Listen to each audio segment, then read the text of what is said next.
السلام عليك يا أبا عبد الله. Please recite aloud as-salawat ala Muhammad wa ali Muhammad.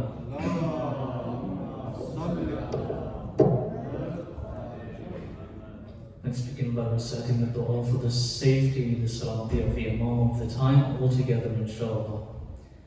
Allahumma salli ala Muhammadin wa ali Muhammad.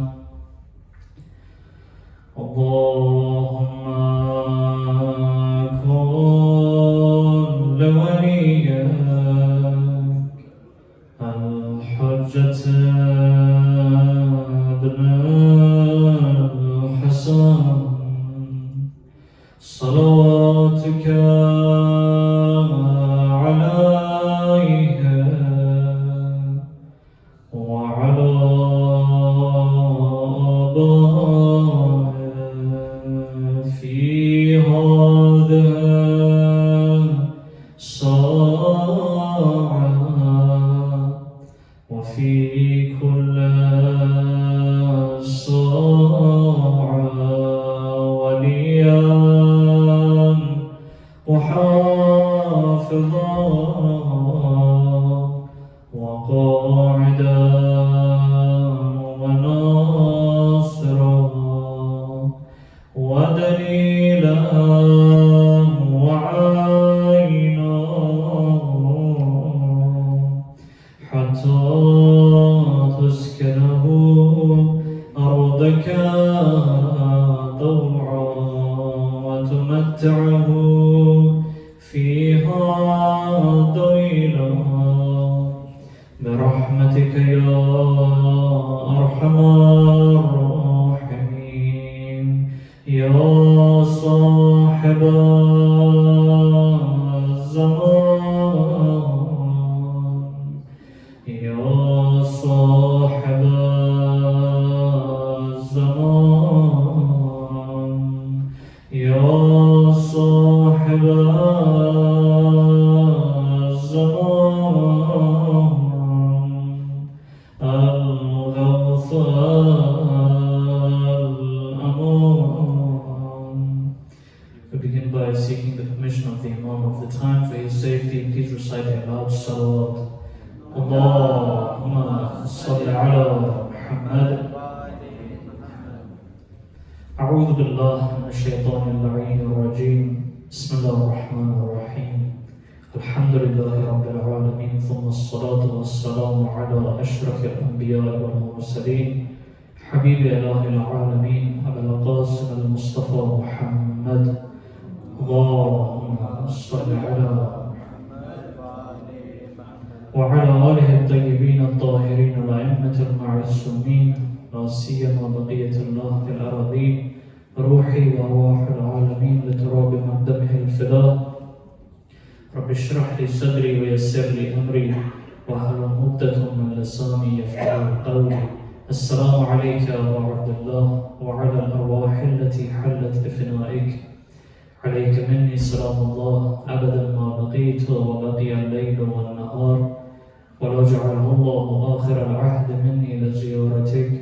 السلام على الحسين وعلى علي بن الحسين وعلى أولاد الحسين وعلى أصحاب الحسين. Please recite aloud salawat ala Muhammad wa ala Muhammad. Allahumma salli ala Muhammad wa ali Muhammad. The day of Ashura, dear brothers and sisters, which is coming tomorrow, my dear youth, the day of Ashura is not limited to a single day.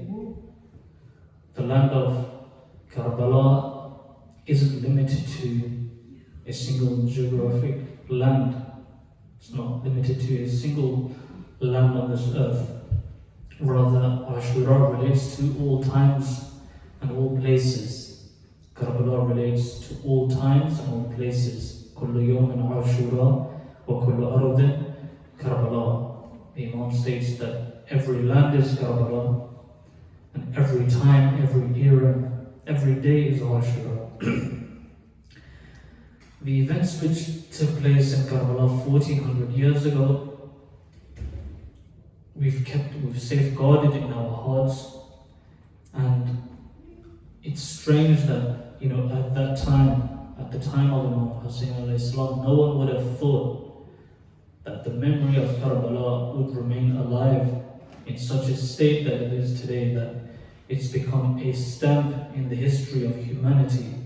The day of Ashura has left a mark in the history of mankind.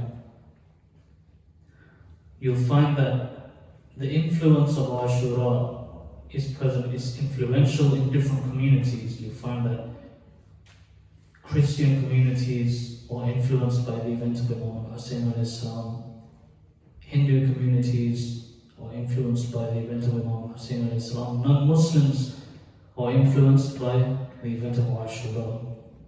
Therefore, we should truly try to consider the value that we're blessed with this maktab of Sayyid al-Shuhada. Karbala and the event of Ashura, these weren't ordinary events. Rather, these are events which we said we leave a mark on the history of mankind. That even 14 centuries have passed, yet the flame of Imam Hussain alayhi salam, that flame which burns the hearts when we hear the musibat of Sayyid al-Shuhada, is present. It burns the hearts and it shall continue to do so.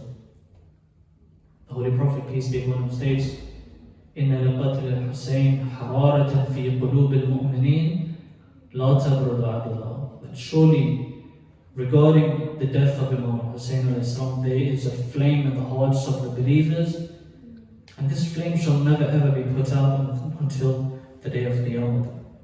And in light of this is one of the reasons that the forces of the shaitan, the enemies of Islam, haven't been able to deceive the mu'mineen from following the message of Imam Hussain alayhi salam, because of this flame which exists in their hearts.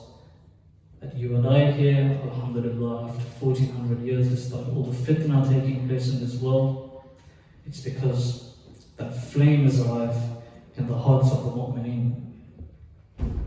Even if that means to give a single niyaz in the name of Sayyid al-Shuhada, even if it means to just dress in a black clothing in the name of Imam Hussain, in the name of his grief, or even if a person just comes to this majlis and just says one Ya Hussain while listening to the musibat of Sayyid al-Shuhada, and this means that he's safeguarded that flame of Sayyid al-Shuhada. This is the influence which Imam Hussain alayhi salam has had upon the mu'mineen, a revolution which comes to life in the hearts. On the day he was born, the Holy Prophet, peace be upon him, when they brought Imam Hussain alayhi salam into his hands, the Holy Prophet, peace be upon him, makes a dua. He says, "O Allah, attract the hearts of humanity towards this Hussain of mine." And as you will see today, that the hearts are attracted to Imam Hussain alayhi salam, that all these years have passed. There's so many communities. The gathering of Arba'een only increases year by year in the love of Imam Hussain alayhi salam. So this means that it doesn't come down to our efforts, it doesn't come down to our work or any input that we have in the Majlis of Imam Hussain. Rather, this is the work of Allah subhanahu wa ta'ala. This is the promise of the Prophet, peace and blessings be upon him. Please recite aloud salawat.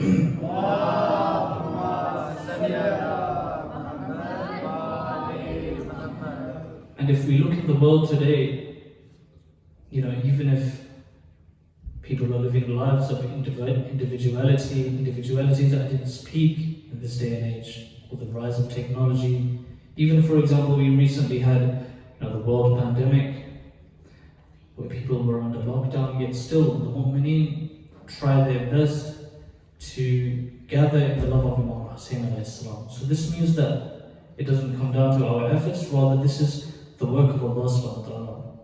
We have a hadith as well which says that Allah subhanahu wa ta'ala has willed, Allah subhanahu wa ta'ala has made the decision that the love of Imam Hussain alayhi salam remains in the hearts. This is the will of Allah subhanahu wa ta'ala.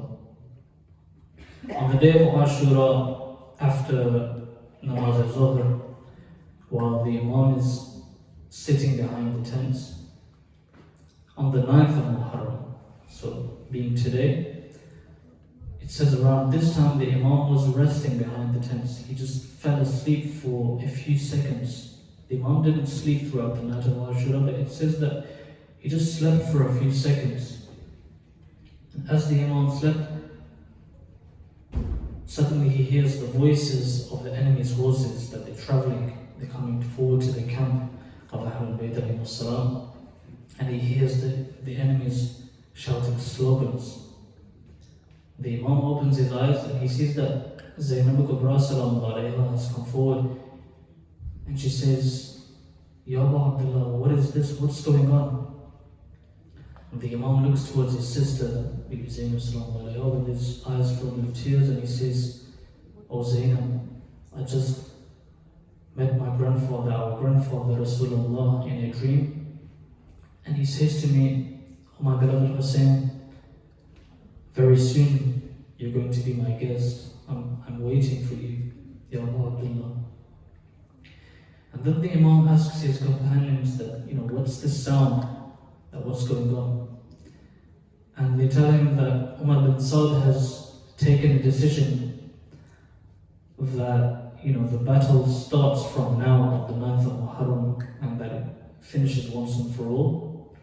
The Imam, he calls up Fadl al-Abbas alayhi salam, and he tells him to take 20 men with you to the army of Yazid and ask them that we want this battle to be delayed until tomorrow, until the 10th of Muharram. And so the Imam calls Abbas alayhi salam and 20 companions. They go to the army of Yazid. Habib ibn Muzahir, Suhair ibn Qayn, and other companions are with Hazrat Abbas. And when they go to them, they say that Abu Abdullah Hussein is requesting one more night because he wants to spend it in the worship of Allah subhanahu wa ta'ala. At first, the soldiers of Yazid, Umar bin Saud, they rejected this. They rejected this request of the Imam. Until a few of the members of the army of Yazid, they started debating with each other. They said, this is, at the end of the day, it's the son of Rasulullah. If he wants to spend one more night in worship, then let him do so. Tomorrow the battle's going to take place anyway, and it's going to be over soon. If he's requesting one more night, then allow him one more night. So finally, they allow one more night. So if Imam alayhi salam didn't request this, then, the day of Ashura would have been on the 9th of Muharram. And so on this night, brothers and sisters, the Imam recites his Maghrib prayers, and he spends this night filled with quite important events, which are a long life lesson for us. It's very important. And I want us to focus on some of these scenes of tonight. There's a companion in Karbala by the name of Zahaq ibn Mishraqi. And this is one of the companions who leaves Karbala at the time of Qasr. I think we mentioned him a few nights ago, that he seeks the permission of the Imam to leave, and the Imam allows him to leave. And it says that, the maqtal, the musibah that we hear about Imam Hussain alayhi salam, about the day of Ashura, some of the sources come from this person, because he sought the permission of the Imam. He left Karbala, and then he narrated the story. He lived a long life after the event of Ashura. Similarly, Imam Sajjad alayhi salam lived for 34 years after the event of Ashura. So a lot of the sources that we have when it comes to reciting the maqtal, reciting the musibah, they come from Imam Sajjad alayhi salam, Zahaq ibn Mishraqi, a few other companions, and also some people from the army of Umar bin Saud who narrated the story. There was a few narrators from where we get the maqtal. But this person, Zahaq, who joined Imam Hussain alayhi salam, he joins him on the way towards Karbala. He meets the Imam. The Imam wants him to join his caravan. The Imam invites him. He says, I want to take you towards the heavens. He says, Ya Imam, I will come with you, and I'm ready to support you in whichever way I can. But the thing is, I fear death. I don't want to be killed anytime soon. But allow me to come with you. The Imam accepts his request and he brings him along to Karbala. Until the day of Ashura, he stays with the Imam. He fights with the enemies of the Imam. And the Imam even makes dua for him. He's quite a brave person. The Imam prays that Allah give strength to him to fight the enemies. Then after he's killed many enemies, he comes back to the Imam after around the time of Asr on the day of Ashura, and he says, Ya Abu Abdullah, we had a deal, we made a contract, if you remember. Right now, whether I stay with you, these enemies are going to kill you. Whether I leave you, they're going to kill you. I've put in the best that I can, but the thing is, we had a contract. And the Imam says, yes, you have permission to go, that's fine, it's no problem, you have permission to leave. If you can find a way out of Karbala, you can leave. He says that, yes, I can find a way out. Please recite aloud, salawat ala Muhammad wa ala Muhammad.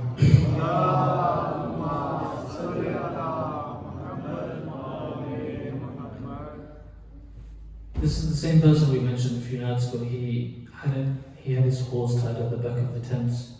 Then he rides his horse out of Karbala. He narrates the story.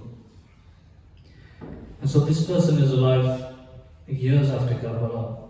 He says that on the night before Ashura, meaning this night that we're going to go into, the Imam was continuously reciting this ayah of the Holy Quran, this verse of the Holy Quran, which Bibi Zainab sallallahu alayha also constantly recited in the court of Yazid in Sham. Verse number 218 in Surah Al-Baqarah, وَلَا يَحْسَبَنَّ الَّذِينَ كَفَرُوا. This ayah is a reference to the kuffar. Allah subhanahu wa ta'ala is addressing the kuffar.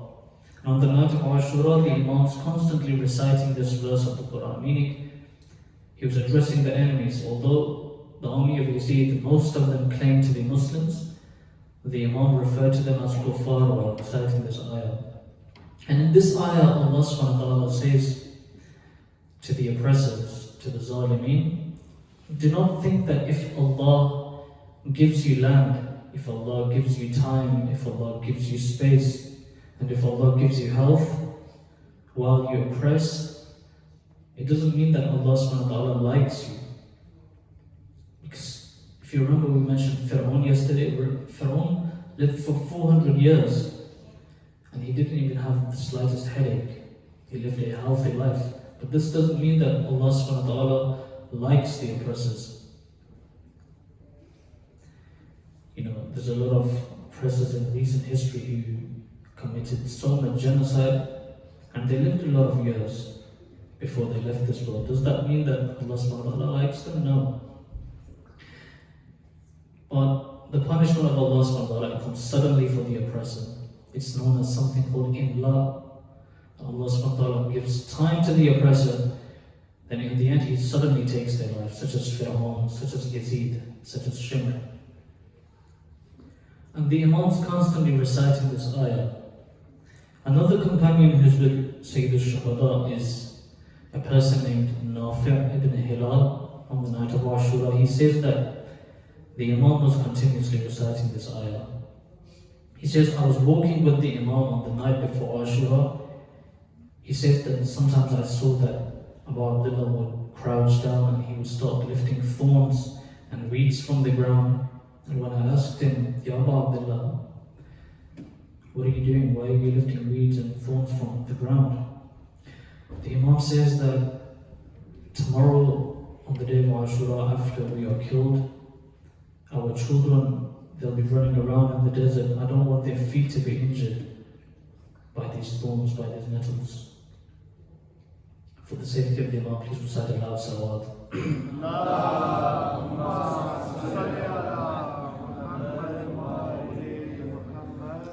Later on, this companion says that I was still walking with the Imam, I was following him throughout the desert on that night, and the Imam points towards a higher ground, leaving an exit from the city of Karbala, and the Imam says to his companion Nafi, do you see this route out of Karbala? And he says, yes I do, Ya Imam. He says, I'm telling you now to to make your way out of Karbala. I've lifted the oath that you've given me. You're free to go.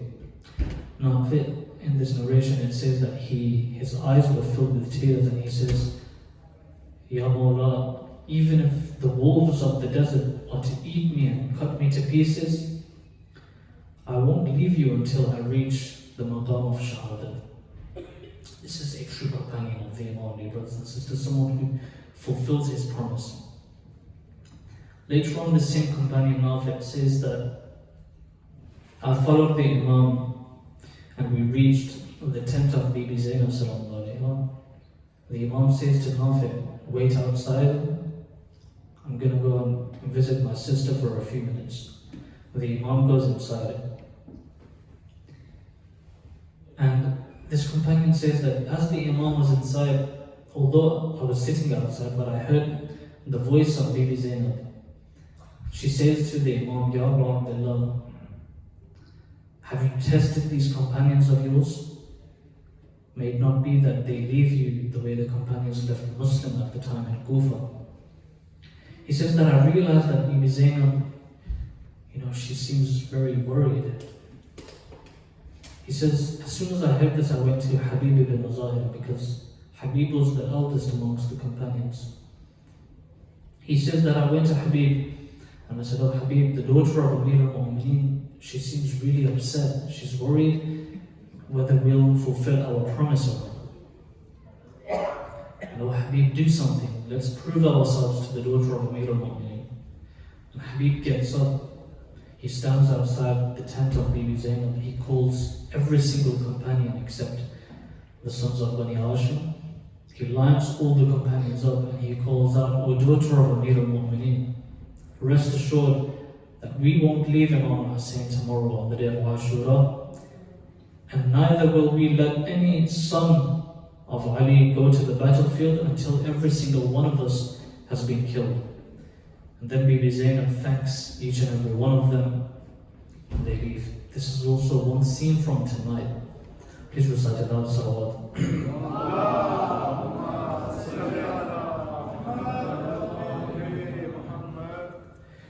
What's important is, this is something that I wanted to mention, is that on the final night before Ashura, there's four values which Imam Hussain has left for us. And this is very important for us to remember, especially our youth.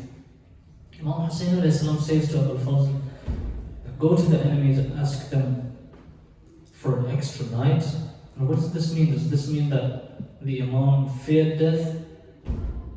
No, but the Imam, he had certainty upon the maqam of Shahada. He believed in the value of martyrdom.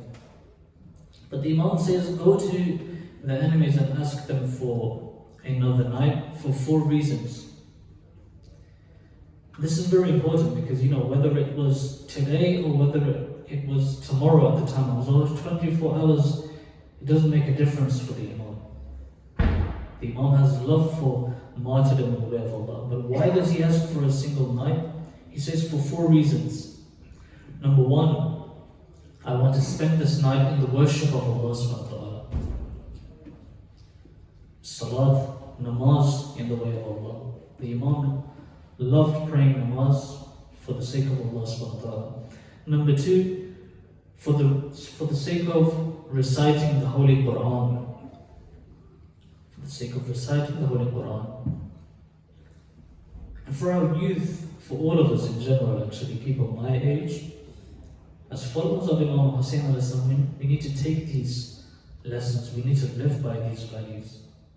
The Imam, despite being surrounded from all 4 sides by these enemies, he doesn't ask for another night for the sake of food or water. Salat, Quran, and the 3rd he mentions is dua, supplication for Allah, asking Allah, speaking to Allah, making a conversation with my Creator.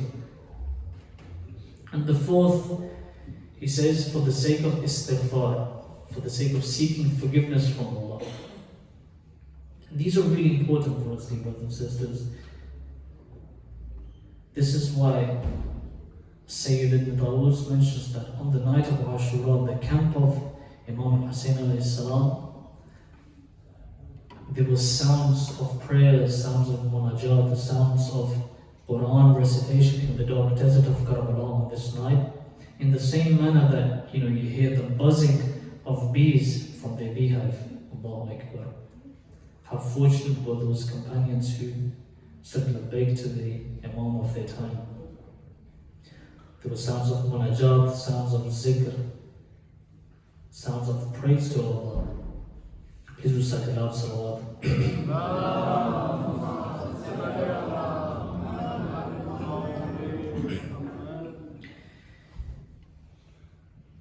And these companions, they knew that they're going to be killed tomorrow, and yet they're engaging in the worship of Allah because they love to worship Allah. This is something that we need, this element of loving to worship in the way of Allah as followers of Imam Hussain alayhi salam. And when the Imam is saying some of his wasiyah to Bibi Zainab on this night, he says to her, "Oh my sister Zainab, tomorrow night I won't be in this world. Remember me in your salat al-layl, remember me in your namaz al-shab, your night prayers. For Allah knows how much I love to pray to Him in the night." So these are some of the fundamentals, some of the elements, some of the qualities, and some of the things which we can focus on the night of Ashura. We said on the first night that it's as if every single azadar, every single member who is present in the Majlis of Imam Hussain alayhi salam is looking towards the Imam. And who is the Imam looking towards? Allah subhanahu wa ta'ala. The Imam wants to take each and every one of us towards Allah. So we need to try to truly utilize this night, dear brothers and sisters. In this khutbah that the Imam gave on the night of Ashura, it's really important, something for us to really focus on. That in difficult situations, a lot of the times, there's a lot of people who claim to be Muslim, but when a slight difficulty comes in their life, they start complaining, they start doubting. In this sermon, which is quite important for us on the night of Ashura, on this very night, the Imam, he thanks Allah for 5 things. First of all, in this kind of a state, a person like myself, or an ordinary person, how could they even think of thanking Allah in such a state? There's no food or water. Ali Akbar, my 6-month-old baby, is thirsty. I know that my women, my children will be in prison tomorrow. I know that my brothers and my beautiful son, Ali Akbar, will be killed tomorrow. Yet in that state, Imam Hussain alayhi salam is at the peak of spirituality. He's thanking Allah for 5 things. It's very important for us to go over these 5 things.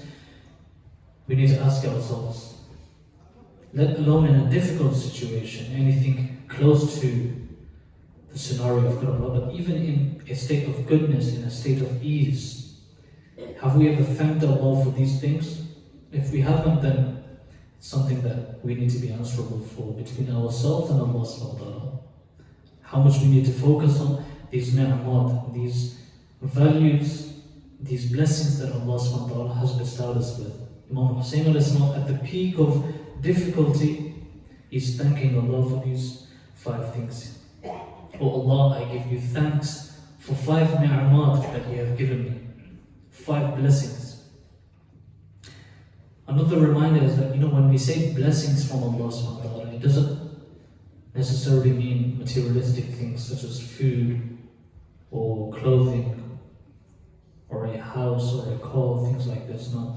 Let's see what Imam Hussain alayhi salam thanks Allah for. The first he says, Ahmadaka an akramtana bin nubuwah. On the night of Ashura, the Imam says, Oh Allah, I give thanks to you that you have blessed us with a prophet such as Hazrat Mustafa Muhammad sallallahu alayhi wa sallam.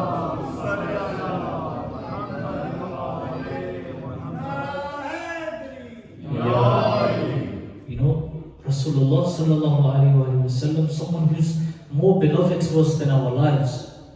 Imam Hussain alayhi salam, the first thing he thanks Allah for is the fact that he is blessed to be amongst the ummah of this great prophet, the seal of all prophets. And why shouldn't he be, The Holy Prophet, peace be upon him, someone who strived so much for this Islam to reach you and I today, that even Allah subhanahu wa ta'ala says in the Quran, Taha, don't stress yourself so much to convey this message of Islam. Even the Quran tells him to not work so hard, not take so much tension for the sake of the Muslims. So this is the first thing that Imam Hussain alayhi salam thanks Allah for, is to be blessed to be in the ummah of the Holy Prophet, peace be upon him. The second thing he thanks Allah for is وَعَلَّمْتَنَا الْقُرْآنِ. Oh Allah, I give thanks to you for teaching me, for familiarizing me with your holy book, Al-Quran. This is something we should also focus on, dear brothers and sisters. When was the last time that we thanked Allah for blessing us with this holy book? In Surah Ar-Rahman, Allah subhanahu wa ta'ala starts by Ar-Rahman, Allama al-Quran wa khalaqa al-insan. Allah mentions the teaching of the Quran before the creation of mankind. This is the value of learning this holy book. How much are we familiar with this holy Quran? Another question is, why is it that Imam Hussain alayhi salam, even though his head's cut and placed on a spear, history says that he recited words of the Quran? Why is it that every single companion, when they left the Imam, would kiss their forehead and recite verses of the Holy Quran? So the question is, how familiar are we with this holy book of Allah subhanahu wa ta'ala? The second thing he thanks Allah for, oh Allah, I give thanks to you that you've taught me the Quran. The third, فَقَّحْتَنَا بِالدِّينِ. Oh Allah, I thank you that you've given me understanding of your deen. Oh Allah, I thank you that you have given me a religion like Islam. You've given me understanding of this deen. This is really important for us as well. On the final moments of Abul Fazl al-Abbas alayhi salam, when his right arm is cut, what does he say? Inni uhami abadan an dini. Even if you cut my right arm, forever I shall defend my religion, the deen of Allah. So how much importance do we give to this deen of Allah, dear brothers and sisters? So the third thing he mentions is that, oh Allah, I give thanks to you for allowing me to be familiar with my deen. Therefore, we need to remember the fundamentals of our deen, dear brothers and sisters, when it comes to the issues of hijab, when it comes to khums, when it comes to forbidding haram, not engaging in haram. These are fundamentals of the deen by which we need to live. These are the fundamentals for which Sayyid al-Shuhada gave his life. Number 4, the fourth thing which the Imam gives thanks for, وَجَعَلْتَ لَنَا أَسْمَاءً وَأَبْصَارًا وَأَفْئِدًا. Oh Allah, I give thanks to you that you've given me eyes to see with, you've given me ears to hear with, and you've given me a mind to think with. When was the last time we thanked Allah for our body parts? Imam Hussain alayhi salam, in this state where he's facing difficulty, he's thanking Allah for the most basic things that we think we have in life. Please recite aloud, salawat.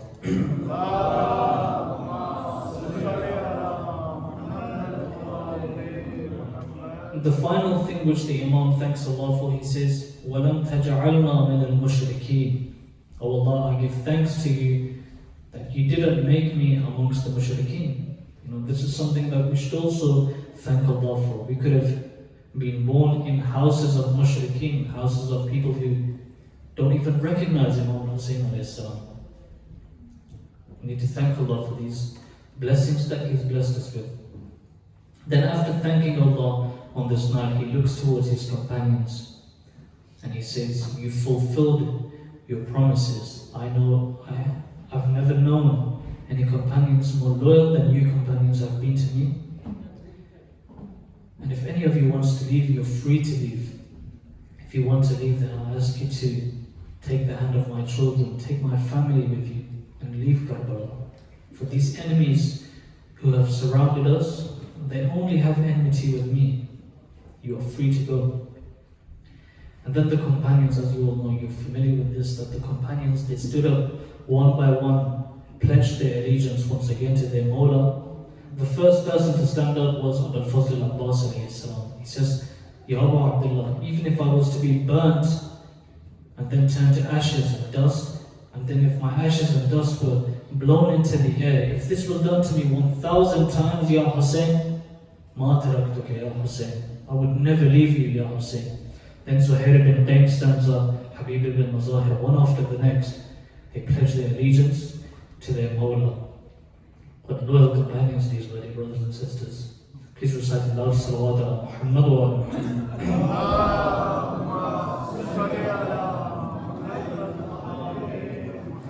Please recite aloud salawat.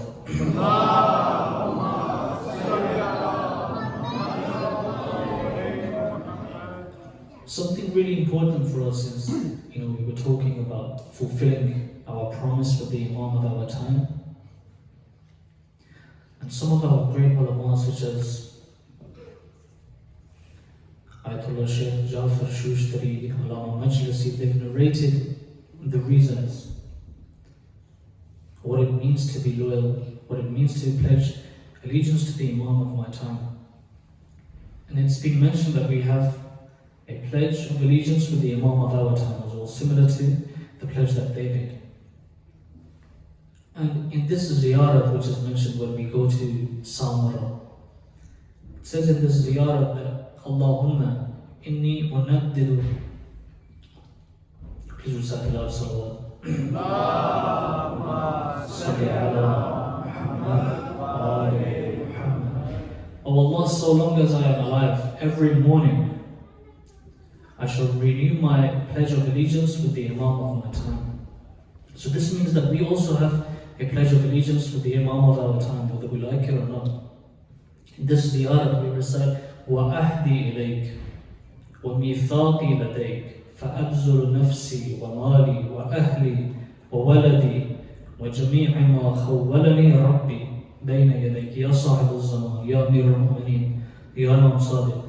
This pledge that I have made with you, my life, my wealth, my family, my children, all of my efforts, my fortunes, that Allah, you have blessed me with, my intellect, my skills, my honor, the physical strength that my body has, my senses, my profession, my talents, every usefulness that I have, I will direct towards your cause, Ya Sahib al-Zaman. Dear brothers and sisters, our potentials, the skills that we have in this life need to be focused towards the cause of the Imam of my time. It's very important. This is what it means to say labbaik to the Imam of my time. My eyes have to be dedicated to Imam al-Zaman. My ears have to be dedicated to Imam al-Zaman. My mind has to be dedicated and my heart has to be dedicated to the Imam of my time. And so if we dedicate all of these things according to this pledge of allegiance that we make, then it means that our relationship will develop one step further. Our souls will elevate, we'll get closer to the Imam of the time, our understanding will become greater. Then these fortunes of ours will have more barakat in them as well. Let's say if I dedicate my family to the cause of the Imam, my children, my brothers and sisters, I make them more familiar with the cause of the Imam, then definitely my household will have more barakat in it. If I dedicate my income towards the cause of my Imam, then my income at the end of the day will also have more barakat in it. And so if we dedicate all of these things towards the Imam of our time, it will create more blessings in our lives. However, if we don't utilize these benefits that we have, all of these things that we have, be it our family, our safety, our security, the platforms that we have, the finances that we have towards the Imam of our time, then automatically it means that we're directing them towards the cause of the shaitan, whether we believe it or not. If I don't spend my sights towards Imam, if I don't spend my eyes towards the Imam of my time, the way he wants me to spend them, if I don't look at the things that the Imam wants me to look at, rather, if I don't listen to the things that the Imam wants me to listen to, then automatically he won't be pleased or satisfied with me. This means that I've spent these eyes and ears in the way of the shaitan, my wealth in the same way, my beauty in the same way, my youth in the same way, the energy that I have, the spiritual energy, the physical energy. If I don't dedicate these things to the Imam of my time, then automatically they'll be dedicated to the shaitan, the Yazid of the time. So this is what's important, that we spend the fortunes that we have, every effort that we have towards the Imam of our time. In the end of Ziyarat al-Ashura, we recite this at the beginning of every majlis we try to. Assalamu alayka Abu Abdullah wa ala al-arwah allati hallat bifinaik. Now this arwah allati hallat bifinaik, this segment, hallat bifinaik in Arabic, it means that those who dissolved in death for you, Ya Abu Abdullah. I'll give you an example. For example, you put some sugar into a teacup, you mix that sugar in the tea, and you'll see that, everyone knows the sugar dissolves into the tea, it becomes the tea. Well, this segment of Ziyarat al-Ashura is saying that the true companions are those who dissolved themselves so much into the love of the Imam of their time that they mixed themselves into that cause. They became that cause of Imam Hussain alayhi salam. Hallat bifinaik. We ask Allah subhanahu wa ta'ala by the right of Muhammad wa ala Muhammad that we may inshallah also become amongst the loyal companions of the Imam of our time, in the same manner that those 72 companions were for Abu Abdullah Hussain alayhi salam, so that inshallah when the time comes, inshallah all of you, our youth, are ahead of me in those ranks to say labbaik to Imam Hajjullah ta'ala Faraj al-Sharif. However, dear brothers and sisters, one of the companions who fulfilled his promise to the Imam of his time is Ali Akbar alayhi salam. The Yusuf of Imam Hussain alayhi salam, sallallahu alayka ya Abu Abdullah. I'm going to ask one of the brothers if they could just please turn off the lights so we can take our hearts and minds, our souls to Karbala. Ya Abu Abdullah, may our hearts, may our children be sacrificed for your children. Sallallahu alayka ya madlum ya Abu Abdullah. May my salams be upon you, O Salam of Rasulullah. May my salams be upon you, O Ali Akbar. He respected his father and Imam al-Hussain so much that he used to walk around Abu Abdullah. He used to do the tawaf of Hussain. And the Imam also loved his beloved Ali Akbar so much. Khalqan wa khulqan wa mantiqan.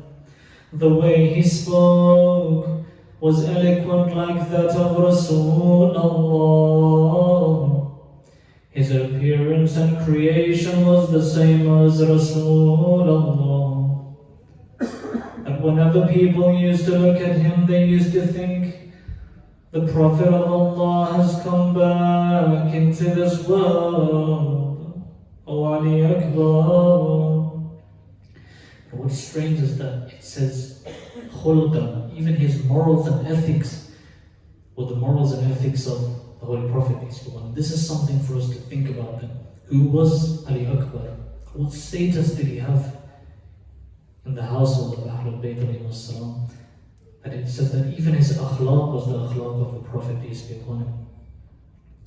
May our salams be upon you. O my beloved Ali Akbar. Dear brothers and sisters, my dear youth, see what this divine love, the love and the affection is much more stronger.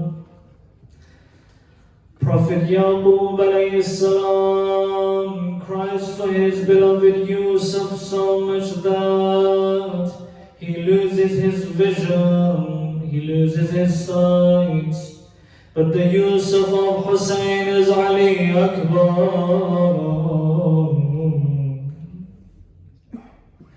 One of our great ulama said that on the day of Ashura, Imam Hussain was killed 3 times in one day. At one point he was poisoned, then he died, and then he became shaheed. He was poisoned when Harmala fires a poison arrow at the chest of Hussain. He became shaheed when Shimr La'natullahi alayhi sat upon the chest of Hussain.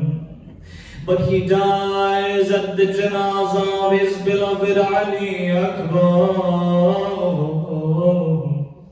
As-salamu ala al-maqtu' al-wateen. May my salams be upon the son Ali Akbar who split the jugular vein of Hussain. When Ali Akbar asks his father Hussain, may I go to the battlefield? The Imam gives him permission to go straight away. He lifts his hands and prays, says, "Oh Allah, bear witness that I'm sending to the battlefield this Ali Akbar of mine, the most similar in features and characteristics to Rasulullah. Whenever I witness Rasulullah, I would look at my beloved Ali Akbar." After killing many enemies on the battlefield, Ali Akbar comes back very thirsty. He says, "Oh my father, if I just had a little bit of water, I would send all of these enemies to the hellfire." He comes back to seek the permission of his father, Hussain. Oh my beloved Imam, how many difficulties did you have to see on the day of Ashura? He goes to the battlefield once again. Ruqayya says that when Ali Akbar went to the battlefield, I was sitting with my father Hussain in the tent. The Imam was listening very closely to the sounds in the battlefield. He was listening to the sounds of the swords very carefully. When one person would scream from the battlefield, the Imam would say, "No, this isn't the sound of my beloved Ali Akbar." Then another man calls out. The Imam says, "No, this isn't the sound of my beloved Ali Akbar." She says that suddenly he hears a voice call out, "Abata alayka min as-salam." Oh my father, Ya Abu Abdullah, may my final salams be upon you. She says that when the Imam hears this voice, Imam al-Husayn's eyes became dark. He's so desperate that he rushes to the battlefield. He gets on his horse. Some narrations say that the Imam, he was so worried that he didn't even hold on to the reins of his horses. Some people see that the Zuljanah is carrying Hussain to the battlefield. This old man Ya Abu Abdullah, he is my life, this Ali Akbar of mine. Oh Abbas, did you hear Ali Akbar call out to me? Oh Sakina, did you hear Ali Akbar call upon me?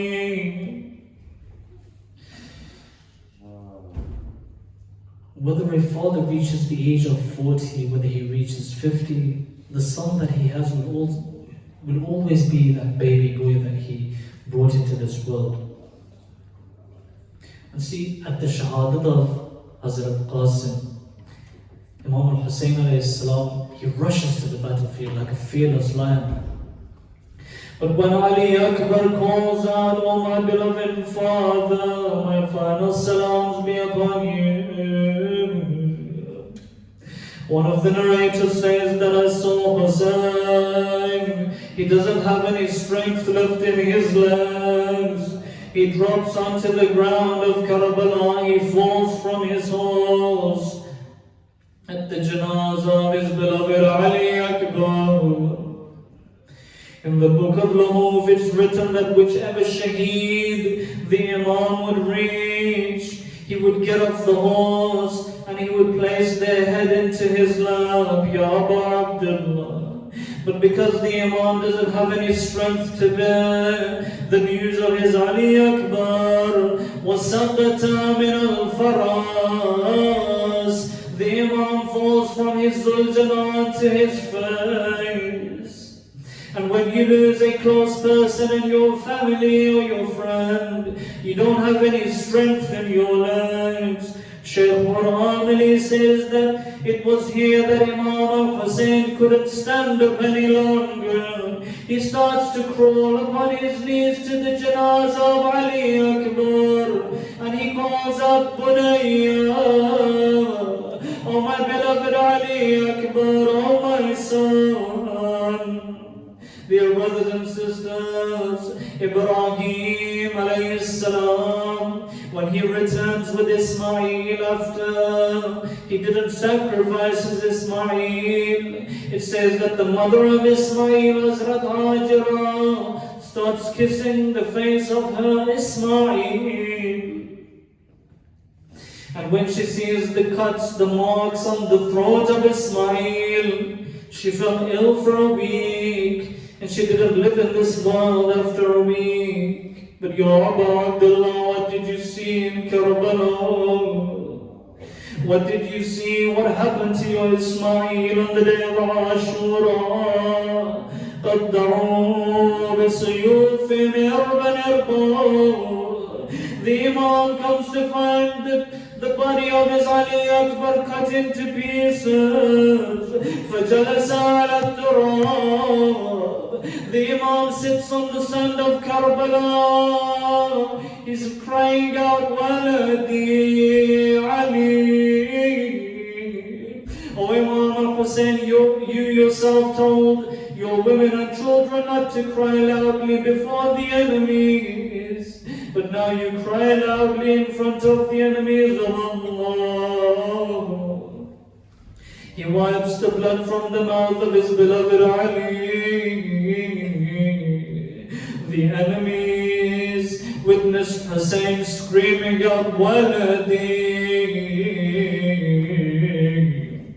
My salams be upon your beard, O Hussein, which was drenched in the blood of your Ali Akbar. He calls out, "Ala dunya ba'dika al-afar." Oh Ali Akbar, there's no world that I have after you leave me. Al-Muntahimu fu'adu. The heart of Hussein is burning. Do not kick your feet to the ground, O Ali. Do not break my heart, O Ali. I remember when you first walked your steps. What will your mother do when you leave, O Ali? There's nothing left from your body, oh Ali. How should I take your body back to the camp? So Ali,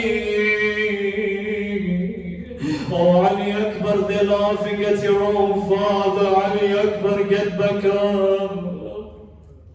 Dear brothers and sisters, when we cry as mu'mineen, our cries are covered with each other's cries. We don't hear ourselves cry.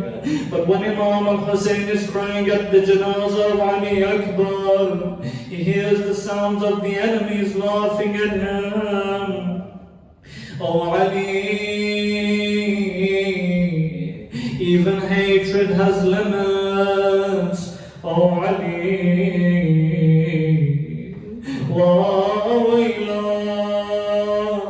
they have no shame upon the grey hairs of my beard. Oh Ali,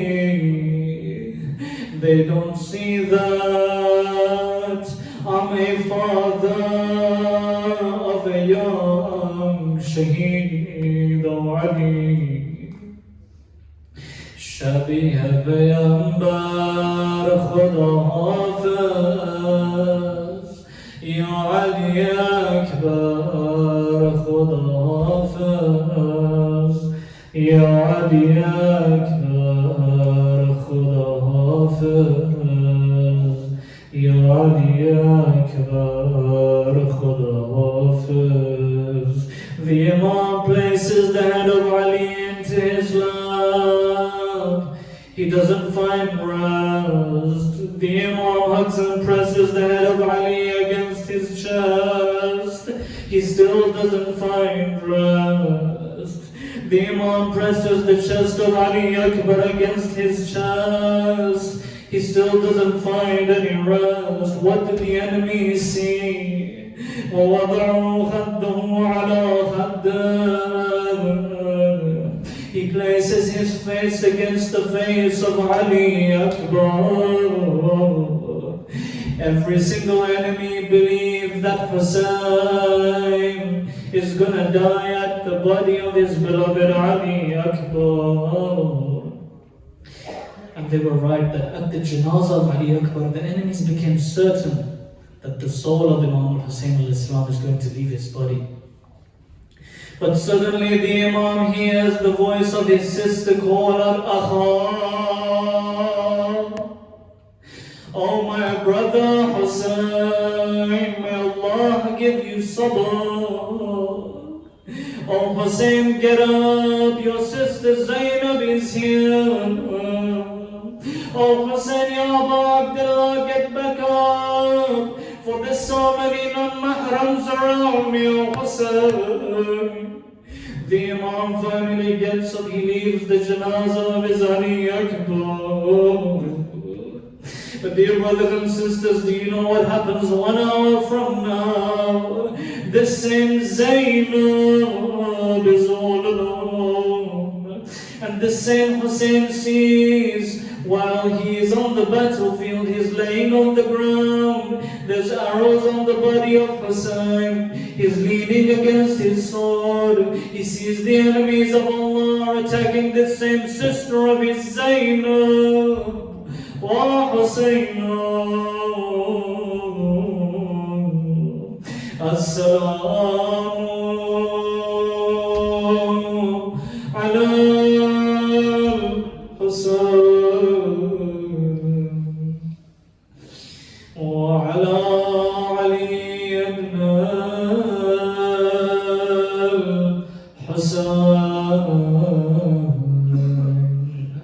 wa ala